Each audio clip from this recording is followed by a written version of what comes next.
My people, hope you enjoy the weekend. This week Monday quote na, e dey always look impossible until e don happen. No be me talk this one o, na Nelson Mandela talk am.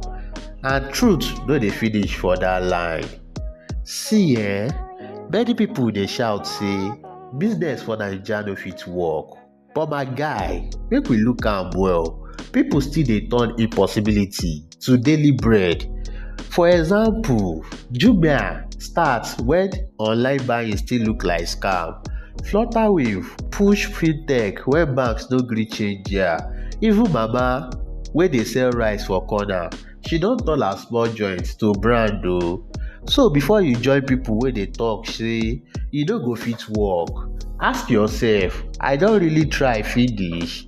Remember, Street MBA with Kapick no be about grammar, na about sense wey dey keep hustle alive.